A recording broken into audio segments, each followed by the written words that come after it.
Well इस module में we are going to study, we are going to discuss the absorption of digested food. और ये भी there is a little bit detail कि ये products of digestion जो हैं वो किस किस्म के, और फैट के कैसे, और ये प्रोटीन्स और स्टार्चेस की कैसे। तो नियरली ऑल एब्जॉर्प्शन, ये जो एब्जॉर्प्शन की कंप्लीशन होती है फूड की, वो तो इलियम में ही होती है, और जो कि स्टार्ट होती है इसमें जूजनम से, और फिर उसके बाद इलियम में there is a complete absorption. Now, nearly all absorption of the products of digestion take place in the ileum through, जैसे हम जिक्र कर चुके, villi और microvilli. Now, each villus, जैसे हमने पहले भी बात की थी, it is richly supplied with the blood. So once the products of digestion, particularly glucose molecules या products of carbohydrates और proteins, तो ये directly blood में ही enter होते हैं, and once they are in the blood they will be distributed to each and every cell of the body. ये ऐसा mechanism है कि ये जो products, ये food की supply इस इलियम से है, और वो फिर ये पूरी जिस्म के एक एक हिस्से, एक एक सेल को ये फूड पहुंचती है, और साथ ही साथ फिर ऑक्सीजन भी होती है, और वहाँ पे सेल के अंदर ये ग्लूकोज और products of digestion in the presence of oxygen they will burn and there is a production of energy. और जबकि वेसल विच आर लैक्टियल्स, जिसका हमने स्ट्रक्चर में देखा, विलस के स्ट्रक्चर के अंदर there is a lacteal which is the part of the lymphatic system with the covering of epithelial cells having microvilli, और इसके ऊपर ये microvilli ही के ज़रिए से फैट्स की एब्जॉर्प्शन भी होती है. Now the total area of absorption becomes extensively large, और ये जैसे that is about 300 metre square बन जाता है, और इतना ये एब्जॉर्बेटिव एरिया है जहाँ ये प्रोडक्ट्स ऑफ डाइजेशन एब्जॉर्ब होती हैं, और माइक्रोविलाई को इंक्लूड कर दे तो वो ये टोटल इतना एरिया बनता है. तो the monosaccharides and the amino acid, जब हम मोनोसेक्राइड्स कहते हैं तो that means glucose, galactose and fructose, और amino acid they are absorbed either by the diffusion और एक्टिव ट्रांसपोर्ट. इन डिफ्यूजन का तरीका जो है वो तो शुरू से होता है, शुरू में होता है, जैसे प्रोडक्ट्स ऑफ डाइजेशन बहुत सारे बन गए तो there will be rich concentration, there will be rich concentration of these substances within, that is और in the lumen of the intestine. So there's the products of digestion, they will be absorbed from high concentration to the lower concentration. Lower concentration कहाँ है?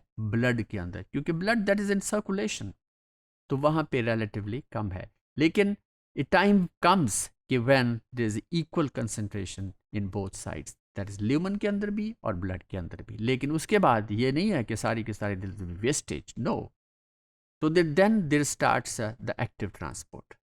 और active transport में there is a movement from lower concentration to high concentration, और ये उस वक्त तक absorption होती रहती है जब तक ये तमाम प्रोटीन और अमीनो एसिड्स और ग्लूकोज मॉलिक्यूल्स एब्जॉर्ब नहीं हो जाते. और तो ये this is all through the microvilli. Now अब है कुछ फैटी एसिड्स के बारे में बात करते हैं. Now the sum of the fatty acids और ग्लिस्ट्रोल, ये तो डायरेक्टली ब्लड में चले जाते हैं, लेकिन बहुत ही वेरी लिटिल कंसंट्रेशन जो इस तरीके से एब्जॉर्प्शन होती है.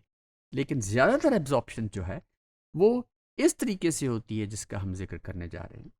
There large proportion of fatty acids and glycerol they enter the epithelial cells of the villi where they combine into fats again.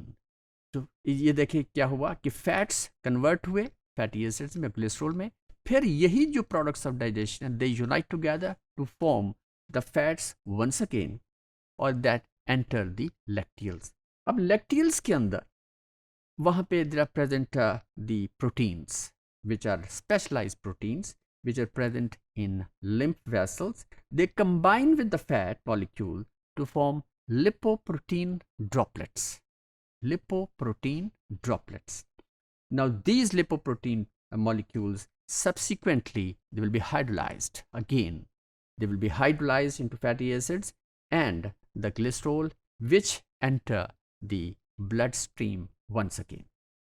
So this is how the fats, they are absorbed through the villi with the help of these lacteals. और ये फिर lacteal system में से होता हुआ ये फिर again becomes the part of the blood, that again becomes the part of blood. So this is all about the absorption and digestion of food. So that is the end of the complete digestion जो हमने discuss किया.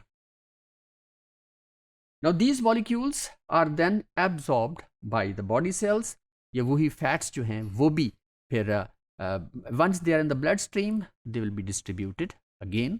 जिस तरह के products of digestion ना उसके carbohydrates के और proteins के supply होते हैं हर cell को, तो ये fatty acids जो हैं वो भी supply होते हैं. और fatty acids आपको पता है कि ये they are rich source of energy, और ये फिर in certain cases they accumulate to form in fact the fat, और यही फैट है जिसकी वजह से फिर ओबेसिटी आ जाती है. कुछ तो ये फैट की मेटाबॉलिज्म होती है, बहुत सारी एनर्जी रिलीज होती है और वो इस्तेमाल हो जाती है, और इसलिए जितने भी लेबर क्लास होती है जो बहुत एक्सर्ट करते हैं उनके ऊपर ये फैट जो कम होती है, क्योंकि वो जैसे बनती है that is being utilised for the liberation of energy. So these molecules that then absorbed by the body cells where they are used in respiration. जब हम respiration में कहते हैं तो that means cellular respiration. Cellular respiration में glycolysis or Krebs cycle, and there's a production of energy which is in the form of ATP. So this is all about the absorption and the digestion of food completely. So this is all about.